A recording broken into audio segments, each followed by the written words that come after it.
Hi, welcome back, my dear students, my YouTube channel Christ English Classes.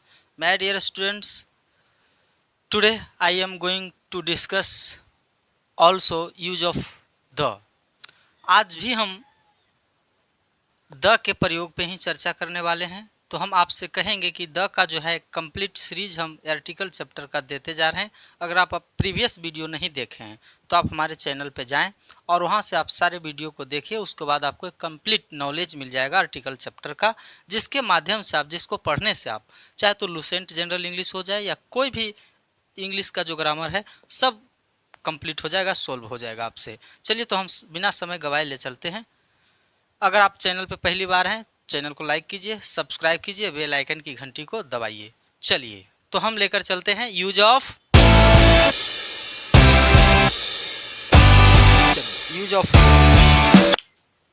Rule कहता है the is used before the following names. The का प्रयोग निम्नलिखित नामों के पहले किया जाता है। तो अगले सीरीज में भी हमने कुछ नामों को देखा था, आज भी हम कुछ नाम को देखने वाले हैं। तो हम ये जानते हैं कि वह कौन कौन से नाम हैं जिनके पहले द का प्रयोग किया जाता है। माय डियर फ्रेंड्स, फर्स्ट नाम है, जितने भी संग्रहालय का नाम होते हैं उन सभी संग्रहालयों के नाम के पहले द का प्रयोग किया जाता है। Such as the British museum, the Patna museum. दो नाम हमने संग्रहालय का लिया और आपके पास बहुत सारे नाम होंगे संग्रहालय का, तो सारे संग्रहालयों के नाम के पहले आप द लगा दीजिए। Thank you. आगे बढ़ते हैं। दूसरा है जितने भी पुस्तकालय के नाम है, लाइब्रेरी, आप समझ रहे होंगे, उन लाइब्रेरी के नाम के पहले द लगता है। हम कहेंगे द ब्रिटिश लाइब्रेरी, ओके। फिर हम कहेंगे द कांग्रेस लाइब्रेरी। तो आप, मैंने दो एग्जाम्पल दिया, आप जितने भी लाइब्रेरी का नाम जान रहे हैं उन सारे लाइब्रेरी के नाम के पहले द का प्रयोग कीजिए, निसंदेह कीजिए। चलिए आगे जब हम बढ़ते हैं तो जितने भी होटल हैं, बड़े बड़े होटल, उन सभी नामों के पहले आप द का प्रयोग कीजिए। जैसे में हम क्या कहेंगे, द अशोका होटल, लगाइए द ताजमहल होटल। ऐसे आपको उसमें कल का वीडियो में एक रूल मिलेगा कि जो संसार में एक है, तो संसार में एक ताजमहल भी है और ताज होटल भी है। होटल के नाम के पहले भी द लगता है और संसार में एक होने के कारण से भी द लगता है। तो वहाँ ताजमहल में भी द लग रहा था और यहाँ ताजमहल होटल में भी द लग रहा है। ओके, चलिए द राजगीर रेसिडेंसी ये होटल है। तो मैंने 3 होटल का नाम दिया। आप जितने बड़े बड़े होटल जानते हैं उन सभी नामों के पहले द लगाइए। चलिए आगे बढ़ते हैं। रंगशाला, जिसको हम बोलते हैं थिएटर अंग्रेजी में, तो जितने भी थिएटर्स के नेम हैं, थिएटर्स नेम, उसके पहले आप द का प्रयोग कीजिए। मैंने यहाँ 2 वर्ड दिया है, द ग्लोब थिएटर, द अप्सरा, दिख रहा है द अप्सरा थिएटर। आप और भी थिएटर के नाम जानते होंगे, उसके पहले द लगाइए। आगे जब हम बात करते हैं तो जितने भी क्लब्स नेम हैं, क्लब हैं, उन सभी नामों के पहले द लगेगा। जैसे मैंने यहाँ बता रहा हूँ the Lions club, the rotary clubs, club भी कहेंगे, क्लब है। तो इन सारे नामों के पहले द का प्रयोग किया जाता है। बट आपको एक नोट ध्यान देना है, नोट पॉइंट है, वो है क्या, जो जरा सा समझिएगा। कर रहा है, अगर होटल तथा रेस्टोरेंट्स का प्रयोग, होटल तथा रेस्टोरेंट्स का प्रयोग पोसेसिव फॉर्म यानी अधिकरण के रूप में हो जाए, किसके रूप में, अधिकरण के रूप में हो जाए, तब उन नाम के पहले द का प्रयोग नहीं होगा। ये रूल कह रहा है। एग्जाम्पल में अगर हम बात करेंगे तो यहाँ देखिए क्या है, सैल्बोस, ये क्या है, होटल का नाम है। तो इसमें द नहीं आया है तो ये राइट है। अब इसमें द आ गया है तो यहाँ देखिए कैसे ए पोसेसिव कैसे बना, जो आप देखें यहाँ अपोस्ट्रोफ एस लगने के बाद अधिकरण बन गया, इसीलिए इसमें द का प्रयोग नहीं हुआ तो राइट हो गया। और इसमें अधिकरण भी है प्रयोग और पोसेसिव एडजेक्टिव के रूप में अधिकरण होता है, तो पोसेसिव एडजेक्टिव के रूप में भी दर्शा रहा है और आर्टिकल भी दर्शा रहा है। तो इस कंडीशन में दोनों चीजें एक साथ नहीं आएगा। कौन कौन चीजें नहीं आएगा? पोसेसिव अधिकरण के साथ में आर्टिकल प्रयोग नहीं होगा, चूंकि वो क्या होता है, अधिकरण जब हम बनाते हैं तो किसी के अधिकार में चला जाता है, तो इन जनरल तो होता नहीं है, तो फिर पर्सनल में हम द का प्रयोग नहीं कर सकते हैं। फिर देखिए रोहन्स होटल, ये नाम है भाई, समझ रहे हैं ना, व्यक्ति का नाम है, वो अधिकार दर्शा रहा है। आगे चलेंगे, द का प्रयोग सार्वजनिक स्थानों के नाम, सार्वजनिक स्थानों के नाम के पहले किया जाता है। जैसे में आप देख रहे हैं एग्जाम्पल में हम लिखे हैं जू, चिड़ियाघर, ओके। कह सकते हैं the state bank of India, भारतीय जो बैंक है स्टेट बैंक ऑफ गार्डन। आगे हम देखेंगे द बोटनिकल गार्डन। आगे हम देखेंगे द नेशनल हाईवे। इन सारे नामों के पहले द का प्रयोग हुआ है। चलिए हम आपको बता दें कि कुछ लोगों ने हमसे कॉल किया, बोला सर क्या कंपैरेटिव डिग्री में भी द का प्रयोग किया जाता है?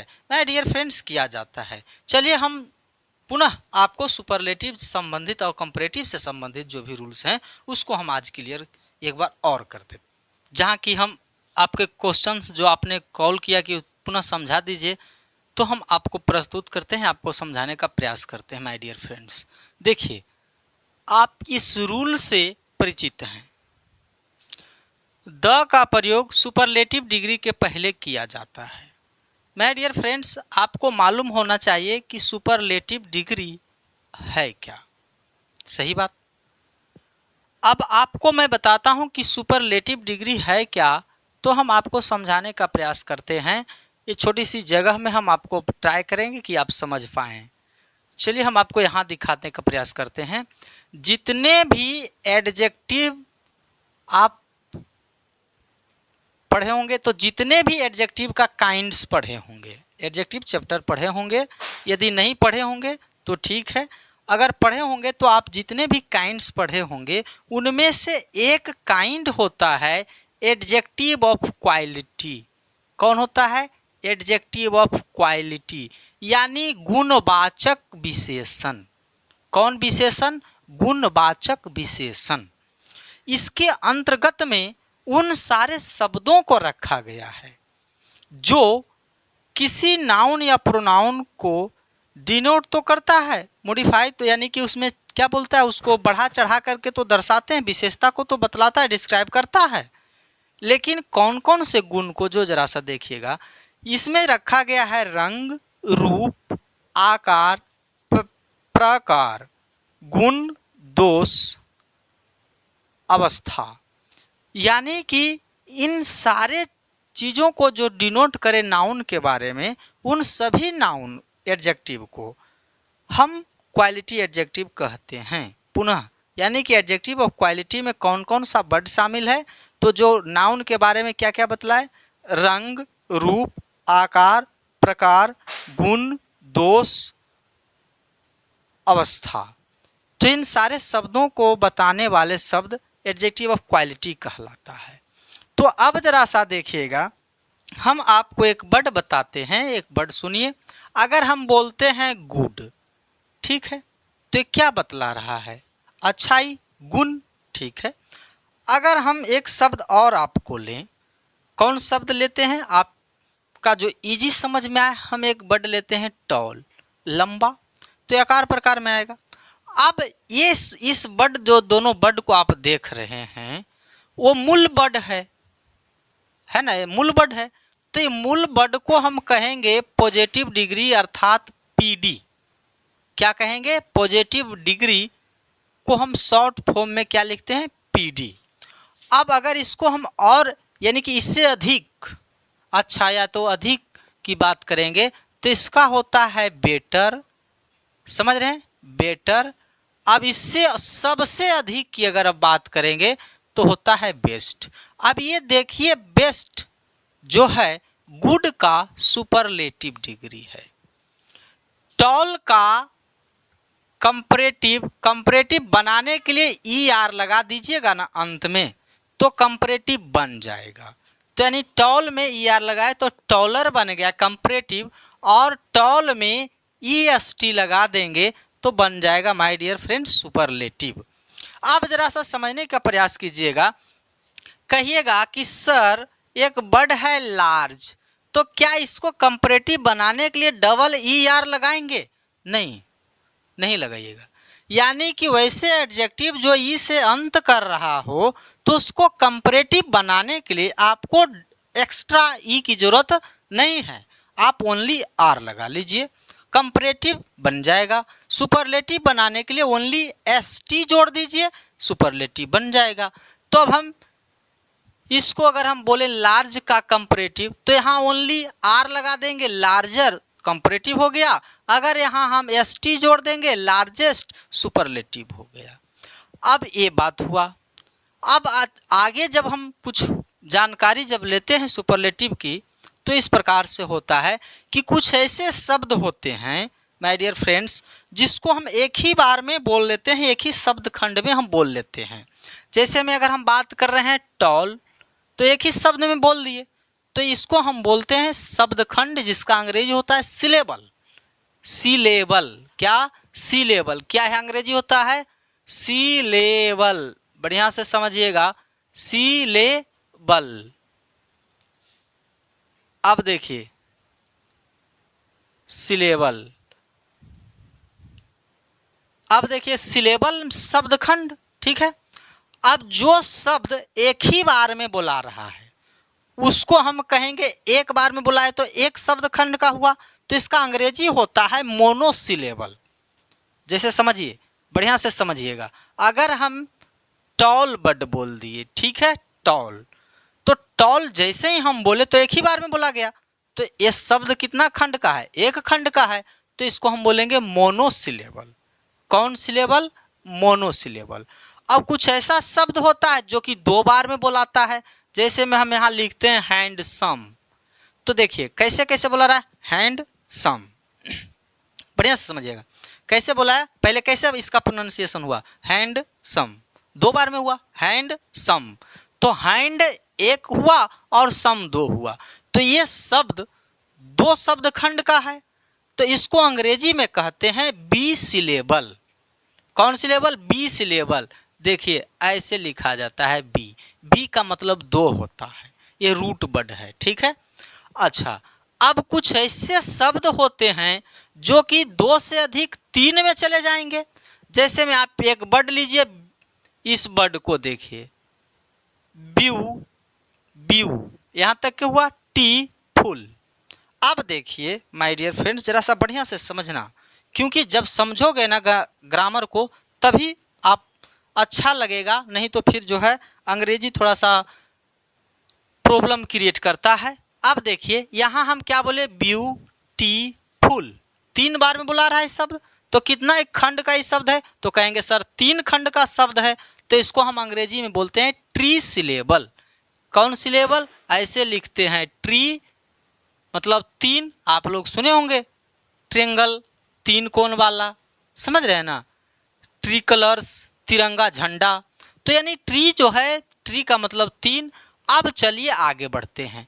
अब अगर तीन से ज्यादा हो जाए, चार, पाँच, छः, सात, कोई भी ऐसा शब्द होता है, तो अगर वो इतना बार खंड करने पर टूट रहा है तो हम उसको क्या कहेंगे? जैसे एक वर्ड आप लिखिए, ऑर्थो, ऑर्थोग्राफी, चलिए तोड़िए, ऑर्थोग्राफी, पुनः आप मेरे साथ तोड़िए, बढ़िया से समझिएगा, और देख रहे हैं, थो क्या, ग्रा, ठीक है, फी, कई बार में, एक, दो, तीन, चार, चार बार में शब्द टूट रहा है, चार खंड हो रहा है, बोलिए ना, ऑर्थोग्राफी, ऑर्थोग्राफी, चार बार में। तो एक बार एक शब्द जो एक वैसा शब्द जो एक खंड एक बार ही में बुला रहा था, तो उसको हम मोनोसिलेबल बोले थे।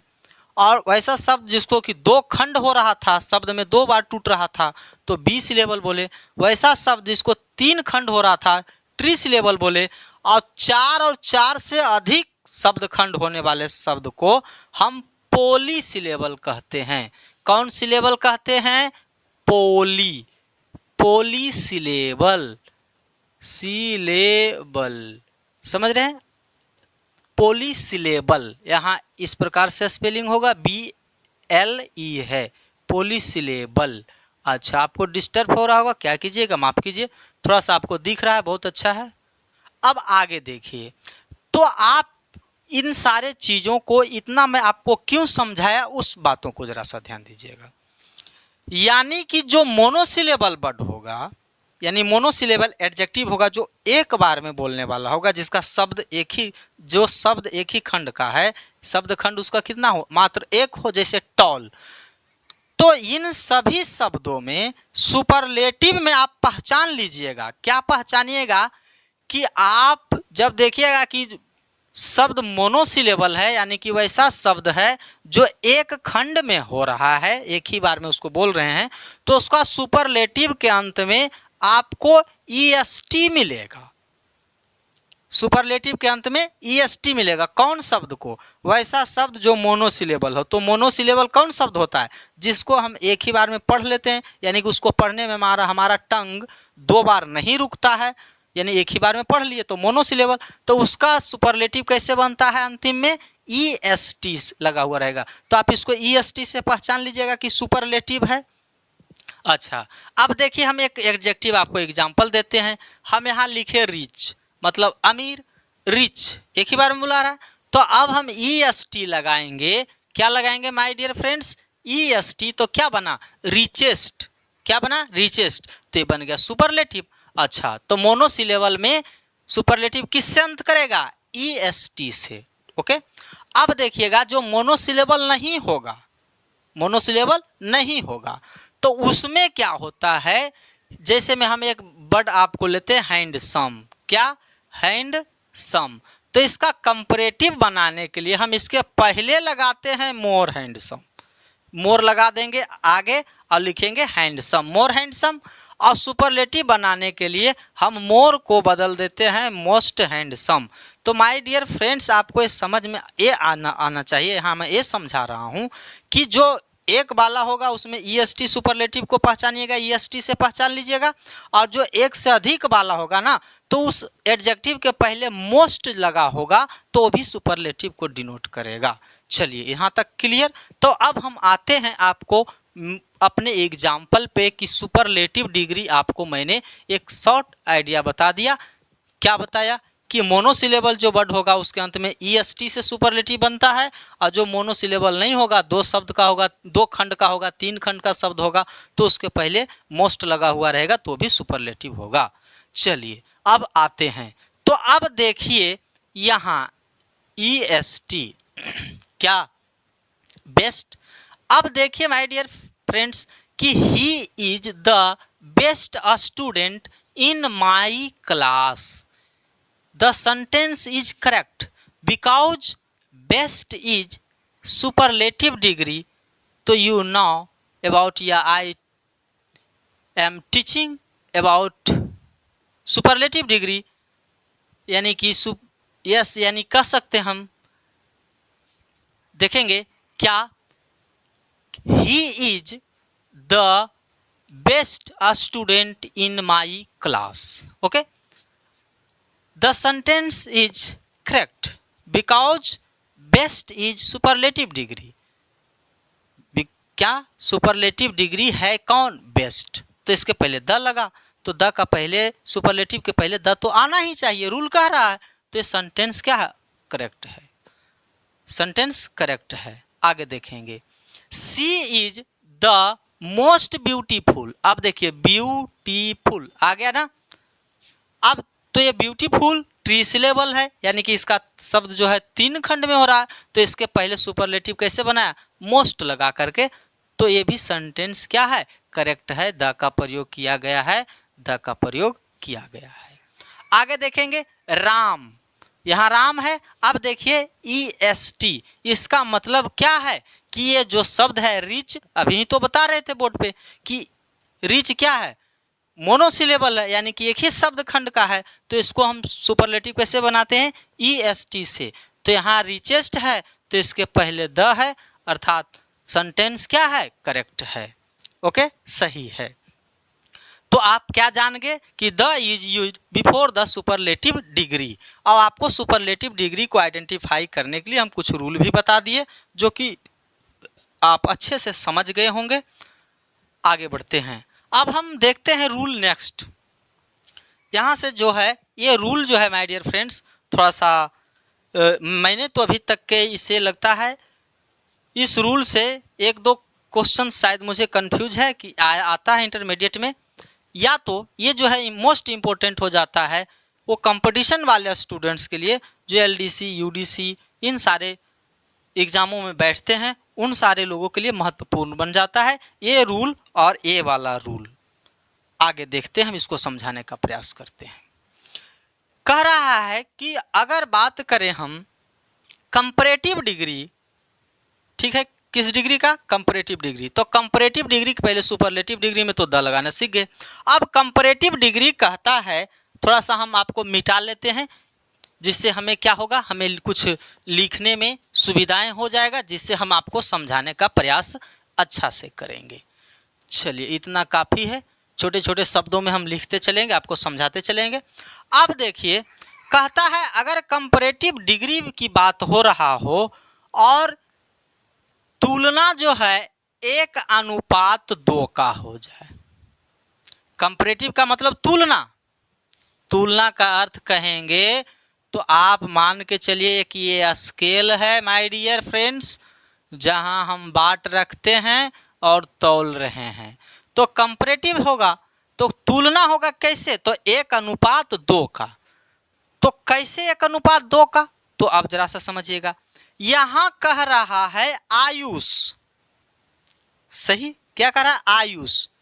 अब इधर कितना लड़का है, मात्र एक लड़का है, तो आप समझिए कि कितना लड़का है, आयुष कितना लड़का है, एक लड़का है। अब कंपैरेटिव किया गया, तुलना किया गया, इधर कितना कह रहा है, आयुष इज, यहां हम द लगा लेंगे, is the more handsome of the 2 boys. अब इधर लड़कों की संख्या कितना है, तो 2 है।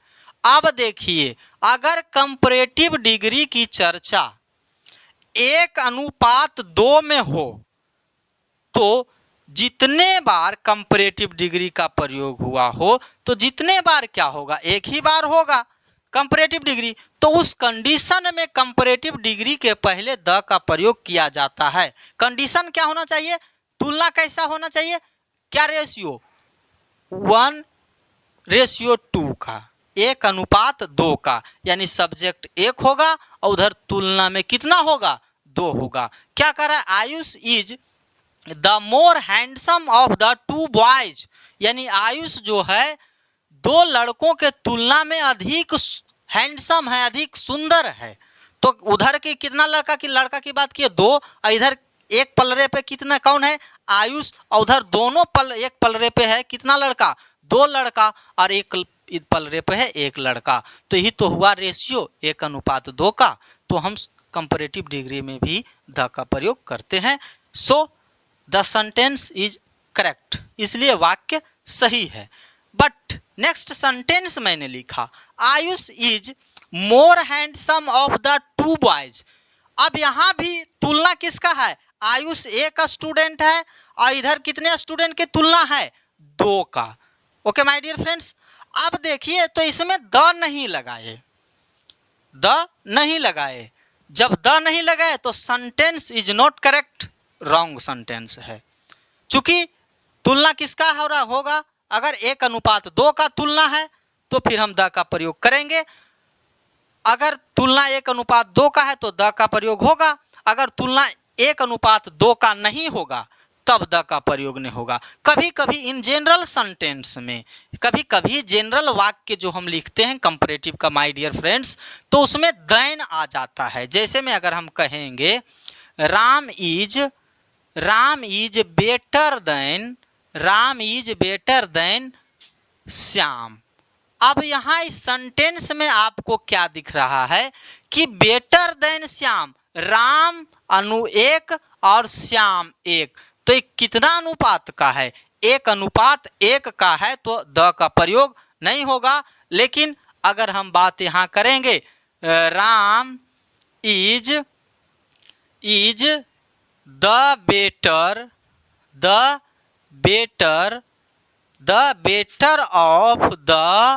of the two boys.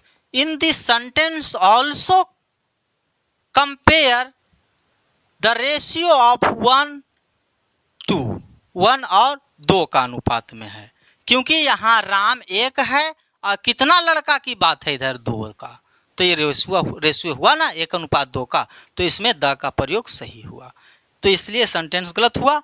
फिर यहाँ देखिए पीयूसी इज खाली स्थान बेटर ऑफ द 2 गर्ल्स। अब देखिए बेटर की बात किया तो यहाँ द लगा देंगे। अब रेशियो कितना है? 1 लड़की इधर पीयूसी है ना, इधर कितनी लड़कियां हैं? 2 लड़कियां हैं। तो माय डियर फ्रेंड्स, ये भी सेंटेंस 1:2 रेशियो में है, 1:2 का अनुपातिक में है, तो ये भी सेंटेंस सही हुआ। अब देखिए इसमें गलत हो गया, क्योंकि इसमें हम द के लिए जगह ही नहीं छोड़े, लेकिन रेशियो किसका है? 1:2 का है, तो यहाँ ये गलत हो गया सेंटेंस। अब आगे बढ़ते हैं। एक इम्पोर्टेंट फैक्ट है, कभी जो कि आज तक के मैंने इंटर में इतना दिनों से मैंने बुक को पढ़ाया, इस रूल से कभी भी है, लग रहा है शायद नहीं आर्टिकल का क्वेश्चन पूछा होगा, या पूछा होगा तो मुझे ध्यान नहीं, माफ कीजिएगा, देख लेंगे बढ़िया तरीका से, आगे देखिएगा, लेकिन इंपॉर्टेंट फैक्ट है, आगे देखिए। कह रहा है यदि 2 कंपैरेटिव डिग्री का प्रयोग सेंटेंस में 2 वस्तुओं में, बढ़िया से समझिएगा, समानांतर रूप में इंक्रीज यानी बढ़ोतरी, डिक्रीज यानी कि क्या होता है? ह्रास होना, गिरना का बोध करे, तो प्रत्येक वहां देखिए प्रत्येक कंपैरेटिव के पहले, यानी प्रत्येक कंपैरेटिव डिग्री के पहले द आता है। यानी कि इसका मतलब क्या हुआ कि 2 वस्तु की बात होगा और दोनों को धीरे धीरे अप करके दिखाए, समझ रहे हैं ना, और दोनों को धीरे धीरे लो। ऐसा भी हो सकता है कि एक अगर लो हो रहा है तो एक अप होगा, समझ रहे हैं ना। तो इस कंडीशन में दोनों क्या होगा? कोई अप होगा तो कोई लो होगा, लेकिन दोनों वस्तुओं को चाहे तो इसका डिक्रीज करके दिखाए या इसका, यानी कि एक डिक्रीज होगा तो एक इंक्रीज होगा। तो इस प्रकार से दोनों वस्तुओं को, गुणों को हम क्या करते हैं? व्याख्या करते हैं, तो उस कंडीशन में द प्रयोग होता है। तो अब देखिएगा जरा सा कि क्या होता है, जो जरा सा समझिए। यहां कह रहा है द मोर ही गेट्स, वाह, इसका मतलब है द मोर ही गेट्स, यानी उसे जितना है, जितना ज्यादा उसे होता है या है, comma the more he wants, वाह, यानी कि जिसे जितना ज्यादा होता है या रहता है उतना ही वो ज्यादा चाहता है। एक एग्जाम्पल के तौर पे देखिए ना, अगर किसी व्यक्ति के पास ज्यादा पैसा है ना, तो और वो ज्यादा पैसा कमाने के लालच में ही है, कंप्लीट समझ में आया? क्या कहने का अर्थ इसका है कि the more he gets the more he wants, जिसे जितना ज्यादा है उतना ही ज्यादा चाहता है, यानी कि और इच्छाएं रखता है। तो देखिए, यानी कि किसी भी चीज की बात करेगा तो जितना ज्यादा है, ज्यादा तो है ही है, और उतना ही ज्यादा चाह रहा है, तो दोनों साइड से क्या कर रहा है? एक साइड से तो है और दूसरे साइड से चाह भी उतना ही ज्यादा है। जैसे मैं किसी को 100 रुपया है तो और ज्यादा चाह है, मेरे पास एक भी यानी 10 रुपया है तो मुझे और भी चाह होना चाहिए, लेकिन उसके पास किसी के पास तो करोड़ों है। चलिए सब बात पर चर्चा नहीं, पॉइंट पे आइए। The higher we go the cooler we feel, वाह, करा है जितना ज्यादा हम लोग ऊंचा जाएंगे, ठीक है, जाते हैं, ऐसे भी समझिए जितना ज्यादा हम लोग ऊंचा जाते हैं उतना ही ज्यादा हम लोग ठंडा महसूस करते हैं। अब सोचिए क्या क्या हो रहा है, हम हायर जा रहे हैं, हम लोग धीरे धीरे क्या जा रहे हैं, हायर जा रहे हैं, तो ठंडा भी हम लोग को धीरे धीरे क्या हो रहा है, ज्यादा बढ़ते जा रहा है। तो यानी कि दोनों वस्तुएं, दोनों की जो गुणवत्ता है, हम समानांतर इंक्रीज में ले चल रहे हैं। आगे देखेंगे तो अगर हम आगे एक दो एग्जाम्पल और आपको अगर हम देने की बात करें, तो अगर आपको नहीं समझ में आया होगा तो और भी एग्जाम्पल्स हैं ऐसे, तो मेरे ख्याल से आप समझ गए होंगे। चलिए माय डियर फ्रेंड्स, जो आपने कॉल किया मैं आपको आंसर किया, और वीडियो को दूसरे लोगों तक शेयर कीजिए। हम आपका बड़े भाई हमेशा तत्पर हैं। Thank you, God bless you.